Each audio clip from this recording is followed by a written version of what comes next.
The Hadza, one of the world's last hunter-gatherer tribes, lives in northern Tanzania. This tribe is considered to be the last tribe living under the traditional way of life of hunting and gathering activities in Tanzania, East Africa, and Africa at large. The Hadza people are said to be few. There are approximately about 1,300 tribe members only. The Hadza are known for issuing material things and social structure, roaming as needed to collect game, tubers, and wild fruit. Hunter-gatherer society recognize that their survival is dependent on natural resources. The Hadza extensive natural knowledge and small footprint on their land have allowed them to thrive in a tough environment. They are seen as an indigenous ethnic group who live in the Lake Eyasi region of northern Tanzania. They are one of Africa's last remaining hunter-gatherer civilizations, as well as one of the world's oldest continuous cultures, with a lifestyle that has remained mostly intact for 10,000s of years. The Hadza are a hunter-gatherer civilization that has no domesticated cattle and does not harvest or store its own food. They survive by hunting for food with handcrafted bows and arrows and scavenging for edible plant. This tribe is a hunting and gathering society with no permanent settlement or tamed cattle. This ethnic group does not cultivate or preserve their food. They are only living by hunting for food with bows they build themselves. These people also use arrows to indicate edible plant. Their food is basically rooted in nature. They also consume honey, fat, and meat because they have no major dwellings. They are supposed to build temporary settlements and shelters out of dried grasses and branches. They also have minimal possessions. The diet is mostly plant-based but is also include meat, fat, and honey. They make temporary shelters out of dried grass and branches, and they have few goods. The Hadza people a distinct language known as Hazzan, which includes clicking and popping sound as well as more common ones, according to their own history, which they preserve through oral tradition. The Hadza have resided in their current location, bordering the Serengeti Plain, since their formation as a distinct community. This is pretty near to the location where Homo habilis, one of the first hominids, lived 1.9 million years ago. The Hadza represent one of the coldest lineage of modern humans. Contemporary settlements and farming techniques pose a threat to the Hadza way of life. Biologically, the Hadza people is one of the tribes that shows the traditional way of life that people used to live more than a million years ago. They have lost between 75 and 90% of their land in the last 50 years. The Hadza are traditionally nomadic hunter-gatherers whose lifestyle is marked by a high level of movement. Since they travel throughout the year in search of food and water, the Hadza are said to be among the last authentic hunter-gatherers tribes left in Africa. There are about 1,300 tribe people left in northern Tanzania. Because of their hunter-gatherers lifestyles and nomadic way of life, the Hadza do not own animals and prefer to live entirely off the land, carrying everything they own on their backs as they go. They eat largely plant-based foods, although they augment their diet with foraged honey and meat hunted with bow and arrows. Their language, Hadza, is made up of clicking noise similar to those used by the San Bushmen of South Africa, as well as popping and other familiar sounds. Several attempts to convert the Hadza to Christianity and farming practice have failed, since the Hadza chose to live their traditional way of life. According to oral history, they have resided in the Serengeti region for thousands of years. They were driven out slightly by invading Maasai and now encroaching farming and tourism practice, threatening their territory once again. Within the Hadza society, tribes are structured into bands and camps of 20 to 30 people, though camps of over 100 people can arise at certain times of year.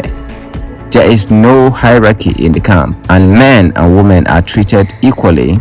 Decisions are made through conversation, and if a problem arises, one of the parties will willingly relocate to another camp. Within the communal context, both males and females related and unrelated care for the children. The camps relocate periodically throughout the year for a variety of reasons. It could be because of disagreement, season, if someone within the camp becomes ill or dies, or if the hunters have killed a large animal that cannot be pulled back to the camp. Hadza society is fairly egalitarian with no formal leader or hierarchical structures. Decisions are frequently the community, with a strong emphasis on collaboration and sharing. The Hadza contemporary environment and agricultural method pose a threat to their lifestyle. They are losing arable land every day. It is said that the Hadza lost more than 70% of their land over the last 50 years. The young men and boys are practicing hunting activities using traditional weapons such as bows and arrows that they created themselves. These boys and young men are performing hunting activities independently. Young women and girls are not engaged in hunting activities.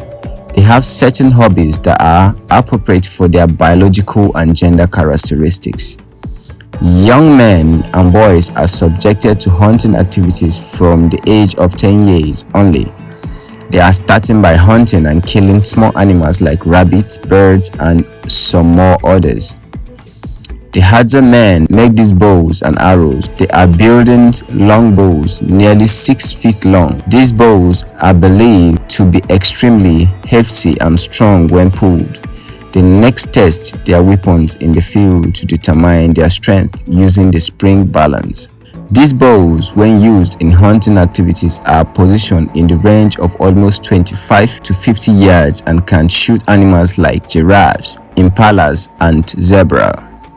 The Hadza are claimed to be able to consume some carnivores, including lion, leopards, and other wild cats. They also use arrows that are highly poisoned in hunting operations, particularly when hunting huge animals.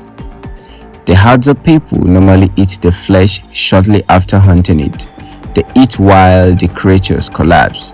Hadza hunters hunt every day for livelihood. Whatever they get that day, they are going to eat right away. Furthermore, the meat taken back to their camps and local village is just surplus meat. If there is no surplus, nothing will be taken back to their camps. Most of their families, elder men do not hunt, and only a few do. They normally eat little amounts of animals and vegetable meals. Again, the Hadza strong men who are recognized as hunters are usually hunting so that the hungry people can get something to feed. Naturally, the strong men who are hunters are mostly preferred by women and are always favored and welcome mostly as compared to any other group. The Hadza people do retire from their activities. They do this as they become older. For example, the Hadza males retire from hunting activities when they are 45 years old, but they continue to carry their bows for the rest of their lives to protect themselves from predators and other wildlife. This tribe also practice hunting at night. They don't hunt during the day, and they are said to always move in groups while going on hunting mission. When they arrive at the field, they are said to encircle a group of a certain animal species and try to kill them all at once. The Hadza people are very powerful in minding their business. They don't care for the environment nor conserve it. The Hadza women are usually wearing pieces of clothes, which are approximately almost 3 of them. Women are sewing their skirts from the soft skins of the female impala. They are attempting to soften the skin obtained from the female impala by using fat and rubbing them until they look supple. The Hadza women occasionally attempt to embellish their clothing with beads, bells, cowrie, shells, and other trinkets. Their skirts cover only their buttocks and hips. Married and unmarried ladies wear distinct outfits. The clothes for married ladies are made of clothes and beads, but the clothing for unmarried women is made of beads and strings hanging in the front. Young men and boys in the Hadza tribe also wear animal skins that are small in size, similar to a loin cloth.